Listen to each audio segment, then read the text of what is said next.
오늘은 대림절 두 번째 주일로 대림절 두 번째 주일의 촛불은 평화의 촛불이라 부릅니다. 평화의 촛불은 예수님이 우리 인류에게 평화를 가져다 주실 것이다 하는 것을 상징합니다. 저는 오늘 평화의 촛불이 불을 밝히는 이 대림절 두 번째 주일을 맞아 하나님은 모든 것을, 이 세상 모든 것을 합력하여 선을 이루시고야 마신다 하는 말씀으로 여러분과 함께 은혜를 나누고자 합니다. 2000년 전 처음 예수를 믿었던 우리 초대교회 성도들은 정말 많은 고난과 핍박을 받았습니다. 유대 교도들에 의해서, 그리고 로마 제국의 황제들에 의해서 핍박을 받았습니다. AD 49년 로마 제국의 클라우디오 황제는 예수를 믿는다는 이유로 그리스도인들에게 자신들이 살았고, 자신들이 돈을 벌었고, 자신들의 경제적인 활동대가 되었던 그 모든 것을 떠나도록 로마에서 추방시켜 버렸습니다. 또한 AD 54년 이후에 305년까지 무려 250년 동안이나 로마의 10명의 황제들에 의해서 그리스도인들이 박해를 받았습니다. 그 가운데 가장 엽기적인 박해의 서막을 연 황제는 우리가 잘 아는 네로 황제입니다. 네로 황제는 AD 64년 7월 19일 로마시에서 일어난 대화재의 그 화재를 수습하던 과정 속에서 민심이 너무 악화되자 그 원인을 예수 믿는 그리스도인들에게 모두 다 뒤집어 씌워버렸습니다. 그리고 지도자 사도 바울을 참수하였고, 사도 베드로를 십자가에 거꾸로 못 박아 죽이고, 그리스도인들을 나무에 묶어놓고 불을 붙여서 사람의 몸에 불을 붙여서 황제의 정원을 바뀌는 횃불로 사용하는 아주 엽기적인 박해의 서막을 열었습니다. 또한 AD 90년에서 96년 도미티안 황제는 자신을 하나님으로 신으로 섬기지 않는다는 이유로 상상을 초월하는 박해를 가했습니다. 이때 쓰여진 성경책이 바로 요한계시록입니다.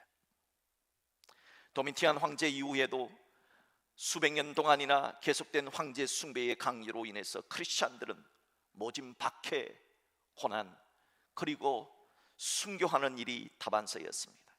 이 고난의 시기에 어떤 그리스도인들은 땅을 파고 들어가서 땅속 지하도시인 카타콤베에서 살았습니다. 그리고 짐승의 가죽을 뒤집어 쓰고 새벽 일찍 저 들판에 나가 농사를 짓다가 다시 땅속 도시인 지하도시로 들어와서 살았습니다. 지금도 튀르키예에 가면은 그 자국이 그대로 남아있고, 그들은 무려 50층, 지하 50층까지 파고 들어가 살았다 하는 흔적이 남아있습니다. 이런 고난과 핍박 속에서도 2세기의 기독교인들을 묘사한 문서에는 그리스도인들은 어떤 사람인가, 그리스도인은 모든 사람을 사랑했고 욕을 먹어도 복을 빌었다 했습니다. 그리스도인들은 모독을 당해도 정중한 매너 있는 태도로 갚았다. 선을 행하면서도 저력벌을 받을 때도 기쁨을 잃지 않는다, 그렇게 기록했습니다. 이런 고난의 상황에 있었던 성도들에게 하나님은 로마서 8장 28절의 말씀을 통해서 우리가 알거니와 하나님을 사랑하는 자, 곧 그의 뜻대로 부르심을 입은 자들에게는 모든 것이 합력하여 선을 이루느니라 하는 말씀으로 위로했던 것입니다. 그렇게 250년간의 긴 핍박의 시기가 끝이 났습니다. 그리고 AD 313년에 로마의 콘스탄틴 황제에 의해서 핍박받던 기독교를 인정하기 시작했고, 기독교는 로마 제국의 국가 종교가 되었습니다. 그렇게 유럽 대부분의 국가에 기독교가 전해졌으며 대상을 건너 미국을 건너 한국에까지 그리스도인들이 세워지게 된 것입니다. 과거 박해 시대를 살았던 초대교회 성도들은 이러한 역사를 바라보면서 아마 이렇게 말할 겁니다. 천국에서, 그래, 로마서 8장 28절 말씀이 맞았어. 하나님은 모든 것을 합력하여 선을 이루어내시고야 말았어라고 기뻐했을 겁니다.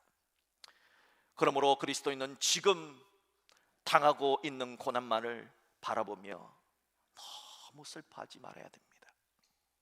너무 낙심하지 말아야 됩니다. 이 고난만이 전부인 것처럼 생각하지 말아야 합니다. 현재의 고난을 넘어서 하나님이 일하심을 믿고 하나님은 모든 것을 합력하여 미래의 영광도 우리에게 가져다 줄 것임을 생각할 줄 아는 조그마한 여유를 가져야 합니다. 그래서 로마서 8장 13절은 생각하건대 현재의 고난은 장차 우리에게 나타날 영광과 비교할 수 없도다 했던 겁니다. 그렇다면 합력하여 선을 이루신다는 말씀의 의미는 무엇일까요? 오늘 본문에는 도대체 어떤 분이 합력하여 선을 이루시는가 하는 그 주어가 생략되어 있습니다. 오래된 성경 사본 중 하나인 알렉산드리아 사본과 바티칸 사본에는 주어가 있어요. 하나님이 라고 하는 주어가 나와 있습니다. 하나님이 모든 것을 합력하여 반드시 선한 결과를 만들어 내시고야 마신다 하는 것입니다. 여러분, 폭풍 치는 바다를 보신 적이 있습니까? 사람들은 폭풍 치는 바다를 좋아하지 않아요. 잔잔한 바다를 좋아합니다. 그런데 왜 하나님은 우리 바다 같은 인생에 폭풍을 허락하실까요? 여러분, 만약 바다에 폭풍이 치지 않으면 어찌 될까요? 해양생물학자가 이런 얘기를 합니다. 바닷속의 물고기도 바닷속의 해양생물도 산소가 있어야 산다는 거예요. 그런데 이 많은 바닷속에 사는 해양생물이 살려면 많은 산소가 필요한데 그 산소를 어떻게 공급하느냐? 폭풍이 공급한다는 겁니다.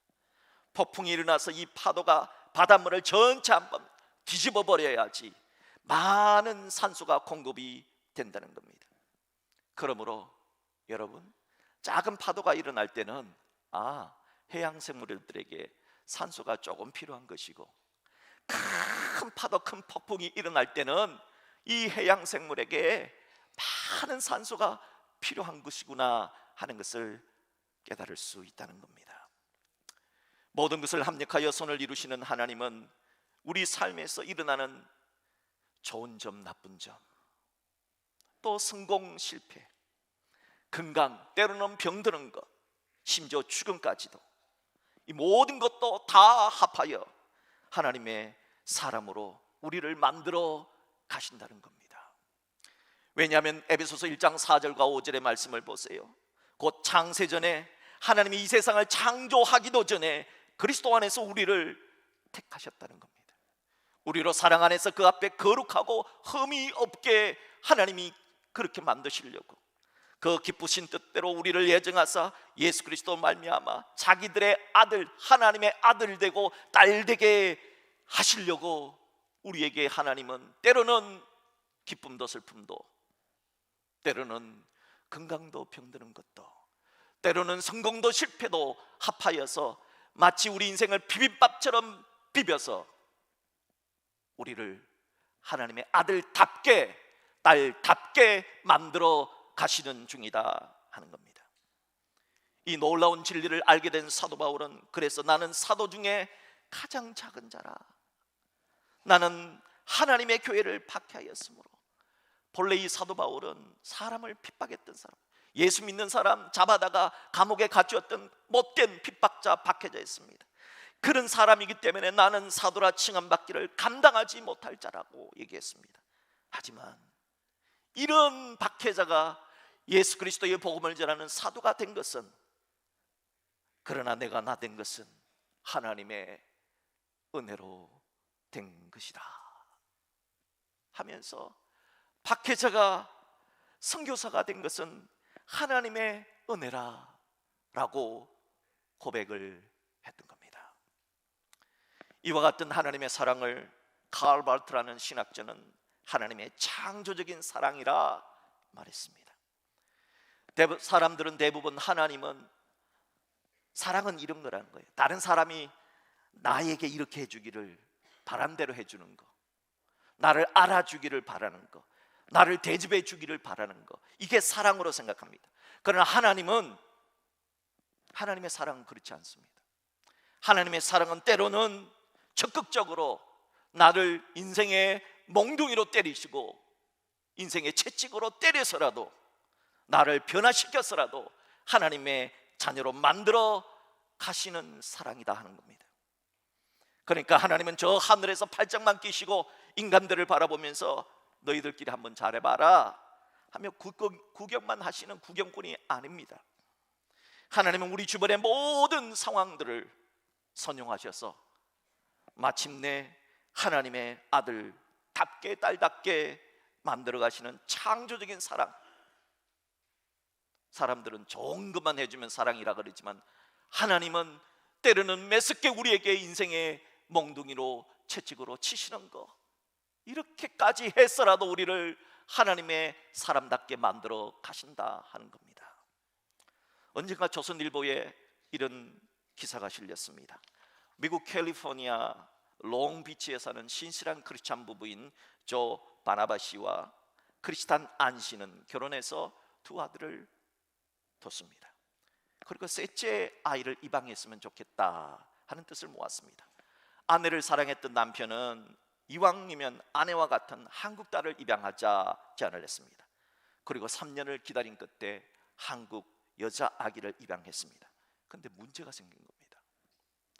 분명 한국의 입양기관에서 보낸 자료에는 이 아이가 모두 건강하다고 적혀 있었는데 미국에 온 지 일주일 만에 조사를 했더니 선천적인 청각장애가 있다는 사실을 알게 된 겁니다. 처음에는 이 부부가 너무 화가 났습니다. 도대체 한국 입양기관은 도대체 이렇게 엉터리일 수가 있느냐, 화가 났습니다. 그리고 어떻게 하나, 이 아이를 어떻게 하나, 입양기관에서는 사과를 했습니다. 주변에서는 파양을 권했습니다. 한국으로 다시 돌려보내야 된다고 했습니다. 왜냐하면 그 청각장애 딸을 위해서 인공 달팽이관 수술비가 어느 정도 드는가 봤더니 2억 5천만 원이 든다는 겁니다. 2억 5천. 이것뿐만이 아니었습니다. 청각장애를 가진 그 딸을 돌보기 위해서는 부부 두 사람 가운데 한 사람은 직장을 그만둬야 된다는 겁니다. 그러니까 파양을 권했던 겁니다. 부부는 한 달을 고민했습니다. 그리고 한 달 동안 작정 기도를 했습니다. 그리고 결정했습니다. 그 아이를 돌려보내지 않기로 말입니다. 그 장애인 부부는 잘 나가던 회사, 그 남편은 잘 나가던 회사의 부사장이었습니다. 그 장애인 딸을 위해 부사장직을 그만뒀습니다. 그들 부부는 왜 이런 부담과 위험이 있음에도 이런 결정을 내렸을까요? 그들이 하는 이 한마디 말에 답이 담겨 있습니다. 한번 들어보세요. 우리가 낳은 아이가, 내가 배 아파 낳은 아이가 청각장애라면 포기하겠습니까? 입양한 그날부터 우리 아이인데 어떻게 청각장애를 이유로 포기할 수 있습니까? 하나님은 왜 하나님을 잘 섬기는 바나비 씨 부부에게 그 장애 아이를 보내주셨을까요? 만약 청각장애로 태어난 그 아이가 이런 결정을 할 수 있는 바나비 씨 부부를 만나지 못했다면 어찌 되었을까요? 하나님은 바나비 씨 부부가 이런 결정을 내려줄 가정이었기에 그 아기를 이 가정에 맡겨주신 것은 아닐까요? 모든 것이 합력하여 선을 이루시는 하나님은 사람이 아무런 대책이 없을지라도 하나님은 언제나 대책을 세워놓고 계십니다. 여러분, 요셉을 한번 생각해 보세요. 요셉은 야곱의 11번째 아들로 태어났습니다. 태어나니 배다른 형들이 요셉을 싫어합니다. 요셉이 아버지의 사랑을 독차지했기 때문입니다. 다른 형들은, 이복 형들은 너무너무 요셉이 싫었습니다. 그래서 들판에서 몰래 동생 요셉을 죽이려고 했습니다. 그런데 죽이려고 했는데 노예를 사고 파는 상인이 지나가는 겁니다. 뭐 이왕 죽이는 것보다 돈이라도 벌자 해서 동생을 돈 받고 팔아 넘겼습니다. 그리고 아버지께는 사나운 들짐승에 요셉이 물려 죽었다고 거짓말을 했습니다. 절제에 사랑하는 아들을 잃어버린 야곱은 대책이 있었습니까? 대책이 없습니다. 이집트의 노예로 팔려간 요셉은 어떻습니까? 대책이 있었습니까? 없었습니다. 그러나 하나님은 달랐습니다. 하나님은 위대한 계획을 갖고 있었습니다. 세월이 흘러 요셉은 그의 형들에게서, 그의 가족에게서 잊혀져 갔습니다. 그리고 7년 대기근이 닥쳤습니다. 이집트에 먹을 곡식을 판다는 소문을 듣게 된 요셉의 형들은 죽지 않고 살려고 이집트를 찾아갔습니다. 그런데 그곳에서 식량을 파는, 모든 식량을 팔아 그렇게 식량을 팔도록 허락해 주는 이집트의 국무총리가 요셉이라는 사실을 알게 되었습니다. 이게 도대체 어찌된 일일까요? 과연 누가 이런 일을 하신 걸까요? 하나님이 하셨습니다. 요셉의 형들은 요셉을 이집트의 노예로 팔았지만 하나님은 이집트에 팔려간 노예 요셉을 이집트의 국무총리가 되게 했습니다.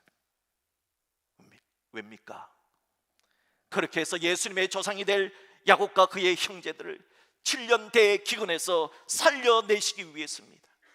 그리고 400년 후에 출애굽하여 예수님이 태어나실 땅, 그 약속의 땅으로 보내사 아브라함에게 약속하신 그 약속을 지켜내기 위해서였습니다. 여러분, 오병이어의 기적도 생각해 보세요.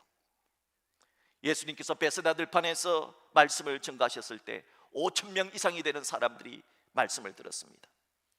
그러다가 저녁이 되었습니다. 식사 때가 되었습니다. 그때 예수님은 제자들에게, 얘들아, 너희들이 이 사람들에게, 이 5,000명에게 먹을 것을 주라 하셨습니다. 제자들은 무슨 말도 안 되는 소리냐고, 우리가 어떻게 주냐고, 아무런 대책이 없었습니다. 고작 한 사람 도시락, 보리떡 5개, 작은 물고기 2마리밖에 없었습니다. 제자들은 아무런 대책이 없었습니다. 그러나 예수님에게는 계획이 있었습니다. 보리떡 5개와 작은 물고기 2마리로 5,000명의 사람들을 배불리 먹이시고도 12광준이나 남게 하신 겁니다. 사랑하는 성도 여러분, 여러분들이 지금 처하고 있는 현실이 요셉이 애굽에서 노예 생활을 하는 것과 같이 참담한 형편입니까? 아니면 베세다 들판의 제자들처럼 아무 대책도 없는 환경입니까? 그러나 이걸 아십시오. 나에겐 아무런 대책이 없을지라도 하나님은 대책이 있습니다. 그래, 나는 대책이 없지만 하나님은 나를 향한 놀라운 계획이 있어. 하나님은 모든 것을 합력하여 반드시 손을 이루시고야 말 거야. 이걸 믿는 자, 이것을 고백하는 신앙을 우리는 섭리적 신앙이라 말합니다. 예레미야 선지자는 이런 하나님에 대해서 예레미야 33장 2절에서 일을 행하시는 여호와, 그것을 만들며 성취하시는 여호와라고 고백했습니다. 사람은 대책이 없을지라도 하나님은 우리를 향한 놀라운 계획을 가지고 계십니다. 그리고 그 놀라운 일을 행하시고 그것을 마침내 이루시고야만은 하나님이라고 하는 것입니다. 이렇게 모든 것이 합력하여 선을 이루시고야만은 하나님은 오늘 로마서 8장 28절을 통해 우리에게 3가지를 요구하십니다. 그 첫 번째 요구는 신자가 그리스도인이라면 알아야 할 것을 알기입니다. 오늘 로마서 8장 28절의 주어는 우리가 알거니와입니다. 우리가 무엇을 알아야 합니까? 하나님이 내게 행하시는 모든 것이, 나에게 일어난 희노애락의 모든 것이 하나님의 사랑의 행위라는 진리를 알아야 합니다.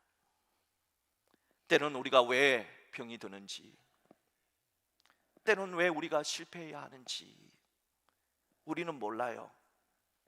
안다는 그 사람은 모르는 것을 안다고 하는 뿐이에요. 왜 내가 사업에 성공하는지, 왜 내가 사업에 실패하는지 몰라요. 하지만 그 속에는 나는 모르지만 하나님의 사랑이 담겨져 있다는 사실을 알아야 한다는 겁니다. 하나님은 이런 일을 통해서도 분명 하나님의 뜻을 이루실 거라는 믿음을 갖는 겁니다. 이런 섭리적 믿음이 여러분에게 있기를 주의 이름으로 축복합니다. 하나님이 원하시는 두 번째 요구는 하나님을 사랑하는 자가 되라는 겁니다. 성경을 자세히 보면 우리는 흔히 말하죠. 내가 믿었다, 내가 교회 갔다, 내가 했다. 그러나 성경은 절대 그렇게 말하지 않습니다. 내가 한 것이 아니고 하나님이 먼저 나에게 하셨답니다. 하나님이 먼저 나를 사랑하셨다는 겁니다. 내가 하나님을 믿었어요, 내가 하나님 사랑해요, 아니라는 겁니다. 하나님이 먼저 선취적으로 우리를 사랑했다는 겁니다. 어떤 분이 교통사고가 났어요. 머리부터 갈비뼈, 다리 곳곳, 발가락까지 곳곳이 부러져서 입원했습니다. 무려 3번, 4번의 대수술을 받았습니다. 그리고 2년 동안 입원을 해서 치료를 받았습니다. 그런 과정을 거쳐서 3년 후에 건강을 회복하게 되었답니다. 그리고 3년 만에 자기가 어렸을 때 교회를 다녔던, 그리고 수십 년 동안 교회를 떠났던 그 교회에 다시 찾아갔더니 그때는 젊은 목사님이 이제 은퇴 목사님쯤 되어서 계셨어요. 그리고 그 목사님께 이런 고백을 했다 합니다. 목사님, 제가 워낙 교만하니까 하나님께서 이렇게 다리를 꺾어 놓아서 정신 차리게 한 것 같습니다. 하나님이 얼마나 나를 사랑하셨는지 이번에 사고를 통해서 알게 되었습니다. 여러분, 만약 이 말을 다른 사람이 했다면 엄청난 실수요 실례겠지요. 하지만 본인의 입에서 이렇게 고백하는 것은 큰 은혜입니다. 그의 말대로라면 하나님이 얼마나 자신을 사랑했길래 다리를 꺾어서라도 회개시켰겠느냐 하는 겁니다. 이런 고백은 하나님의 사랑을 믿는 자, 하나님을 사랑하는 자만이 할 수 있는 고백입니다. 바라기는 우리도 하나님의 선하신 사랑을 끝까지 믿고 하나님을 사랑하는 자 되기를 주님의 이름으로 축복합니다. 하나님이 원하시는 셋 번째 요구는 하나님의 뜻대로, 말씀대로 살기입니다. 우리 장로교회의 기본적인 교리는 사람의 의지보다 하나님의 주권적 역사를 더 강력하게 믿는 겁니다. 하나님의 섭리를 믿고 사는 자가 장로교회 교인인 것이지요. 그런 사람 한 사람 소개하고자 합니다. 대구시 중심가에는 대구 약전 골목, 즉 대구 양령시장이 있습니다. 조선시대부터 한 350년 동안 이어져 내려온 대단한 양령시장입니다. 이 양령시장 골목 한쪽 구석에 약초를 파는 정시가 있었습니다. 이 정시는 술주정뱅이였습니다. 그저 돈 한두 푼만 생기면 술을 먹고 횡패를 부리고 집에서 마누라를 두들겨 패는 그런 수준 낮은 사람이었습니다. 그 정시 안에는 이 약정 골목 안에 있는 대구 제일교회를 다녔고요. 어느 날 대구 제일교회에 당시에 유명한 목사님 김익두 목사님이 부흥회를 오셨습니다. 김익두 목사님은 여러분도 아시다시피 깡패였다가 깡패 두목이었다가 예수 믿고 목사가 되신 분 아닙니까? 그래서 이분이 오셔서 강력하게 말씀을 전하면서 기도하다 보니까 그날 저녁 아주 늦게 집으로 갔답니다. 그러니까 늦게 오니까 그날도 술에 취해 있던 남편이 늦게 아내가 들어오자 그냥 묻지도 않고 그냥 뺨을 때렸답니다. 이 아내는 다른 때는 주로 맞으면은 왜 이러느냐고, 술 먹었으면 그냥 조용히 주무시라고 이렇게 늘 얘기했던 분인데, 이날은 뺨을 맞고는 여보, 내가 부흥회 갔다가 늦게 와서 당신의 마음이 많이 상했지요. 그러면 한번 이쪽 뺨도 더 때려주세요. 이렇게 얘기를 했답니다. 그러자 평소와는 너무 다른 태도에 남편이 놀라서 이 여자가 교회 가서 무슨 소리를 듣고 왔는데 이렇게 서로 때려달라고 그렇게 하느냐고. 오늘 도대체 무슨 말을 했어? 오늘요 우리 교회에 유명한 깡패였다가 목사가 된 김익두라고 하는 목사님이 오셨는데 아유 그 말씀이 너무 좋아요. 그렇게 얘기를 하더니 뭐 깡패가 목사가 됐다고? 참 웃기는 놈일세. 뭐라고 얘기합니까? 내일 한번 가서 한번 들어보세요. 그래서 호기심이 발동한 거예요. 도대체 깡패가 목사가 되면 무슨 얘기를 할까 싶어서 부흥회에 참석했습니다. 그 부흥의 은혜를 받았습니다. 그리고 그 다음 날도 또 그 다음 날도 계속해서 교회를 나가게 되었습니다. 그리고 부흥의 마지막 날 김흑두 목사님이 이런 설교를 하셨답니다. 여러분, 인생은 한 번 사는 겁니다. 한 번 사는 인생인데 이왕이면 하나님의 복 받고 사십시오. 복을 받기 위해서는 4가지 비결이 있습니다. 첫 번째 복을 받는 비결은 주일 성수입니다. 주일을 성수하세요. 두 번째는 11조 생활을 하세요. 세 번째는 새벽 기도에 빠지지 말고 다니세요. 네 번째는 주의 종이 말씀하실 때 하나님의 말씀처럼 받고 말씀대로 사세요. 약초장사 정신은 김흑두 목사님의 말씀에, 그래, 나도 하나님의 복이란 거 한번 받아보고 살자, 그렇게 결심하고는 그 다음 주일부터 천국 가는 그날까지 그 어떤 경우에라도 주일 예배를 단 한 번도 빠뜨리지 않았다고 합니다. 그리고 약초를 파는 그 약초 땅바닥에서 파는데 그 옆에다가 이렇게 박스를 하나 넣고 10원어치 팔면은 1원을 넣고 100원어치 팔면은 10원을 11조를 떼기 시작해서 그것을 하나님께 드리는 11조 생활을 했습니다. 그리고 새벽마다 교회에 가서 기도로 하루를 시작했으며 목사님이 하신 말씀이라면 하나님의 말씀으로 알고 생명 걸고 말씀대로 지켰답니다. 약정 골목에 있는 사람들이 이 술 주정뱅이 정씨가 사람 되었다고 칭찬이 자자했습니다. 어느 날 한약병을 하던 친구가 하루는 정씨를 불러서, 친구야, 네가 인간이 되었으니까 내가 너 도와줄게. 이제 약초 장사 그만하고 내가 도와줄 때는 약방을 하나 열어봐. 그렇게 해서 약방을 조그만하게 시작하기 시작했습니다. 친구가 공책에 써진 대로 감기 걸린 사람이 오면은 요건 넣고 감기약 지어주고, 열병이 있는 사람 하면 저것 넣고 감기약을 열병을 지어줬습니다. 그런데 이상한 것은 정씨가 지어준 약을 먹으면 모든 병이 나았다는 겁니다. 한때 장티푸스가 유행을 했다는데 다른 집의 약은 안 되는데 정씨가 지어준 약을 먹은 사람들은 장티푸스에서도 나았더라는 겁니다. 심지어 정씨가요, 그 집에 약이 떨어져 가지고 사도 손님이 많이 와서 옆집에 가서 약을 빌려서 약을 지었답니다. 옆집에서는 안 났는데 정씨가 지었는데 빌려온 약으로도 낫더라는 겁니다. 이 도대체 어떻게 된 일인가? 그래서 이 정씨가요, 얼마나 이 대구 양령시장에서 전국에서 소문이 나서 그냥 돈을 마대자루에 있잖아요. 마대자루 아십니까? 이 마대자루에 그냥 돈을 그냥 오늘은 몇 마대 들어왔다, 이렇게 말할 정도로 돈을 정말 끌어모았답니다. 그래서 다른 약방 주인들이 정씨에게 와서, 정씨, 도대체 당신은 어떻게 약을 짓기에 당신 약을 먹으면 낫고 우리 약은 왜 안 되느냐, 좀 비법을 가르쳐 달라. 도대체 이유가 뭐냐? 그 비법만 가르쳐 주면 부른 대로 돈을 주겠다 그래요. 그때 정씨가 이렇게 말합니다. 돈은 안 주셔도 됩니다. 당신들하고 나하고 딱 당신의 약에는 들어가지 않는 우리 약에는 들어가는 재료가 한 가지가 더 있습니다. 그게 뭐냐고. 나는 신약과 구약을 읽고 약을 짓습니다.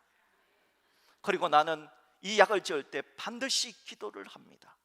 내가 지은 약에는 모두 다 기도가 있습니다. 하나님이 나를 통해 그렇게 하신 겁니다.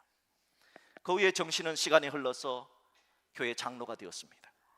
정 장로는 한약방을 하여 본 그 어마어마한 돈으로 어려운 교회 60개를 도와주었습니다. 가난한 학생 수백 명에게 장학금을 주었습니다. 그리고 가난한 가정 1000가정 이상을 도왔다 합니다. 여러분, 1000명 가정을 도왔을 만큼 어마어마한 재벌이 된 겁니다. 그리고는 이분에게 독특한 얘기가 있었는데, 누구든지 자기한테 와서 고맙다고 하면 화를 냈습니다.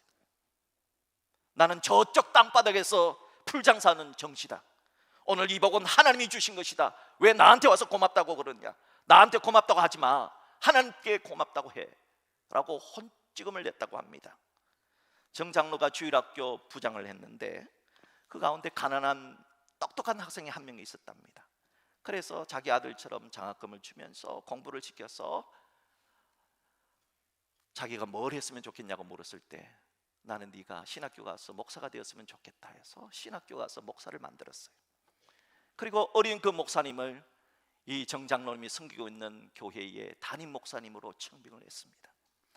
정 장로는 분명 자기의 도움으로 공부를 했고 나이도 아들뻘 되는 목사인데도 신방을 가면은 언제나 목사님 뒤에서 목사님 가방을 잡고 뒤에서 쫓아갔지 한 번도 앞서간 적이 없었다고 합니다. 이분이 바로 그 유명한 대구 서연교회의 정규만 장로님이십니다. 술이나 먹고 아내나 때리던 술주정뱅이 정씨, 힘 좋게 생겼지요. 약정 골목바닥에서 약초나 팔던 가난뱅이 정씨, 그런 자가 1,000가정 이상을 돕고 수백 명의 학생들에게 장학금을 주고 60개 교회를 돕고 수십만 명의 대구에서 이 고 정규만 장로님 돌아가실 때 장례식에 대구 시민이 거의 다 나올 정도로 수십만 명의 존경을 받는 장로가 되었습니다. 그 비결은 딱 한 가지였습니다.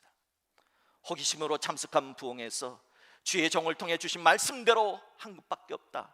나는 말씀대로 산 것밖에 없다. 하나님이 나에게 이렇게 복을 주신 것이다. 사랑하는 성도 여러분, 하나님은 모든 것이 합력하여 반드시 선을 이루시고야 마시는 하나님인 줄 믿으십시오. 부디 그 하나님을 믿고 말씀대로 한번 살아보기를 주의 이름으로 축복합니다. 그래서 모든 것이 합력하여 선을 이루시는 그 하나님이 보시는, 하나님이 주시는 그 복을 여러분들도 좀 받고 여러분들도 그 복을 누리고 그 복을 이웃에게 나누어주는 그런 축복의 통로가 될 수 있기를 주의 이름으로 축복합니다.